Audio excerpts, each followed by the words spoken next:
Glory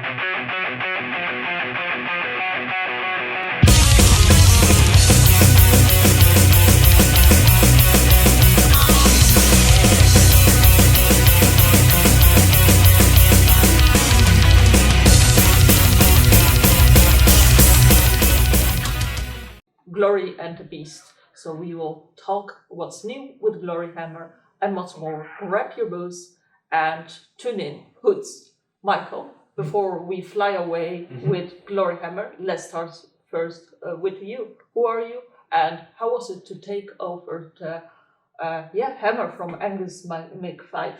Well, hello. I am Sozos Michael, and I am a vocalist from Cyprus. And 2 years ago, I was asked by Gloryhammer to fill in the role of a vocalist after their previous vocalist had departed.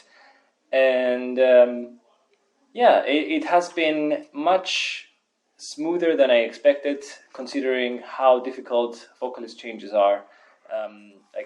From what I've known, like other bands changing vocalists, there has always been pushback against a new vocalist, because that's kind of, a lot of the times, that's the soul of the band, especially in power metal. But thankfully, people have been very open to this change, very accepting, and we've seen more and more people gravitate towards Gloryhammer that are like new to the genre and new to the band, and that's always really nice to see. Yeah, and from my personal side, I love your vocals, Michael, and I have reviewed previously, and I would say your range is a bit much more, but as well the charisma and the Galactic. So I'm a big fan of the Hoods vocal changes, and for viewers, let us know below if you love Michael as the new vocalist. And then a new album released, Return of the Five, which I would believe reflects on this change as well. So how was it to sing to all Gloryhammer songs and making now a new album, and how different is it? So Return to the Kingdom of Fife that we released in June was kind of, as the title suggests, it was a return to the roots of Gloryhammer, both in terms of plot and in terms of the power metal elements that shaped Gloryhammer when they began, like more symphonic elements rather than like techno elements. And it, like, for quite a while, I only had the old songs to work with because we hadn't written the album yet, and that was less challenging than I thought it would be, because it's very well written power metal. Essentially, it's very well written symphonic metal, and like if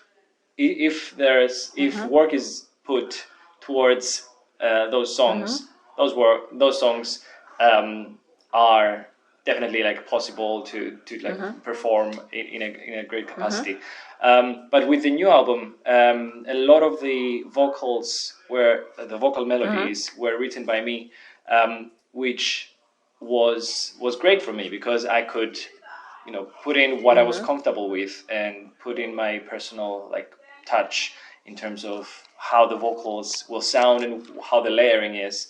So I will say, like, this new Gloryhammer album, I would say it still sounds like Gloryhammer, but there is a distinct change in the approach in vocals, at least, because there's kind of what I wanted to put in and what I did was a bit more complexity in terms of the harmony of the vocals, and maybe a bit more of a technical touch rather than aggression. So that was my approach. Interesting. We definitely need to release them, but seeing Return of Five, it's my favorite album from Gloryhammer, so you definitely did right, Michael. And speaking about new songs, Mighty Wings is released, the official track cover from a band. So I'm wondering, why now, and why Marverick, and how does it collect with the Galaxy? Yeah, so we decided on that song because all of us are fans of 80s rock and also Top Gun. So we all were familiar with the song. We all thought it sounded like a good fit for the band. And it kind of fits with both the theme of flying unicorns and also Robot Prince, because the lyrics to the chorus can be interpreted as like talking to the Robot Prince, which is like a character from our latest album. And we released it in December, I believe, because this was a bonus track from our special wooden box edition of the album. It had a mini vinyl with one side was Fly Away, the other side was Mighty Wings.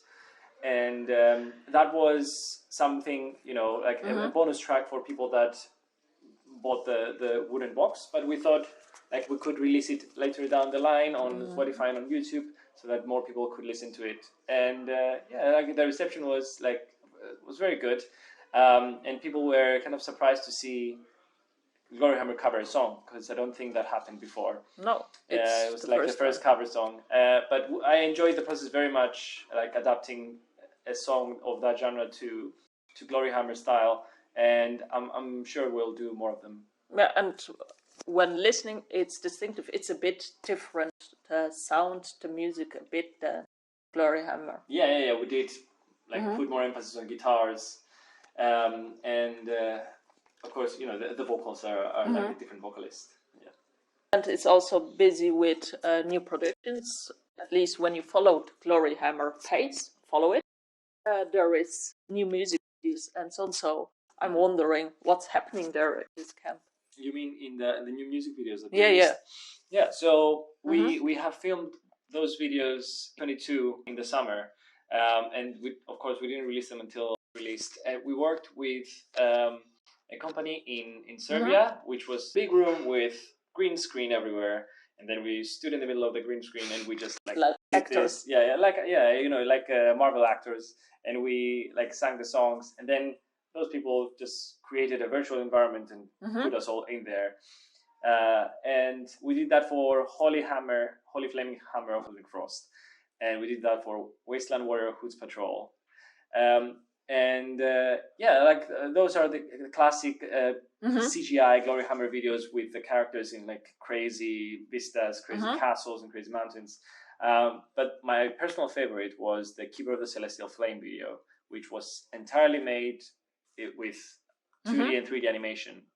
Whoa. And that was I was so impressed with the work that the artist did on that video that I can't wait to work with them again and do more of those kind of videos where it looks like a Saturday morning cartoon but condensed to a single song. So I was a huge fan of that. And the animation was done with real actors and then pointing out points to an animation, or was it No, it was completely drawn from scratch. So the artist, yes, it was a lot. Yeah, it took I think 6 months to finish, but it was just one person, and they drew the characters a cartoon versions of characters, and then they made it come to life. It was amazing. So check out Keeper of the Celestial Flame if you haven't. It's a great if anything for the visuals, but I'm sure you'll like the song as well. Personal favorite track from our new album. Speaking about creations, you are a creator. One of the things that I dove into your songs is you make so many cover songs, Sonata Arctica, and so on. So I'm wondering, then, what's the best tip that you can give for those who create content? Right. So for content creators, I will suggest keep listening to what you want to cover. If you want to cover a song, it's like any artist trying to draw something from looking. You have to look twice and draw once. That's what they say. But in terms of music, I had to listen to the songs that I'm covering hundreds of times so that you can pick out what the artist's intent is with all the instruments that they put in and all the little touches, especially vocal expression can be really tricky to understand and get and replicate in a way that's not just a copycat version, but an actual reinterpretation. So that's what I would say. Listen to as much music as you can, and if there's something that you particularly like and want to pay tribute to, listen to that like 100 times what you listen to other things that you like, and that will definitely pay off. Like that will be imprinted on your musical identity, and that will help you down the line. It has worked for me. Fantastic tip, Michael. Thank you for sharing. And for everyone, we hope you took a note, and we look forward for your content too. So before we dive into the Galactic genre, let's do something random, Michael. Okay. What would the perfect date look for you? Perfect date? Yeah. So I am not sure if I'm supposed to answer in character as Angus MacFive or as like whatever you wish. As Angus MacFive, perfect date would be picking up the person of interest with a flying unicorn outside their castle gate at 8ish, and then flying over to the nearest Thai restaurant, getting pad Thai, having a lovely dinner, a candlelit dinner, and then maybe a movie with a galactic projector on the walls of a castle or something like that, and popcorn and crisps. That's what I would say. That would be perfect for Angus MacFive. Angus MacFive is not a difficult. He looks like a normal human being. Yes, yeah, like a Galactic Prince, but he has normal, like, human likes and dislikes. So in character, it would be, I would say, almost the same, only without the Galactic expert. It's pretty similar without the Galactic touches and the. Awesome. So about Galactic, what's Intergalactic, and how does the Intergalactic team fits into EpicFest? What brings it?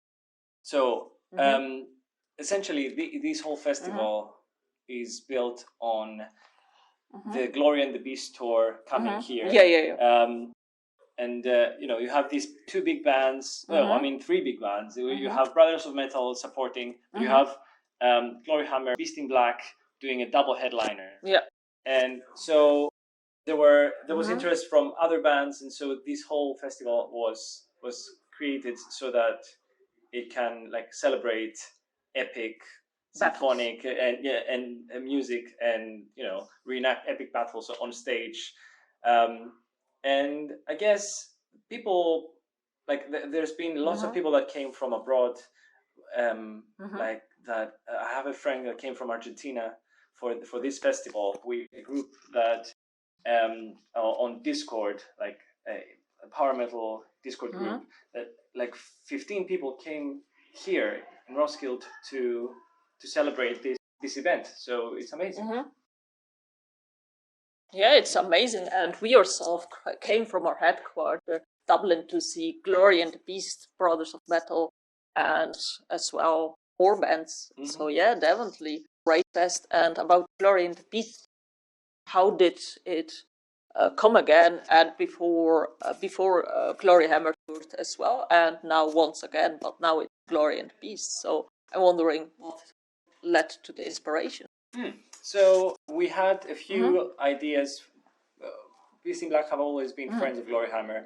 I believe they've toured before. I was a vocalist, and we wanted to do a tour with them in this kind of time in January, and we had some ideas.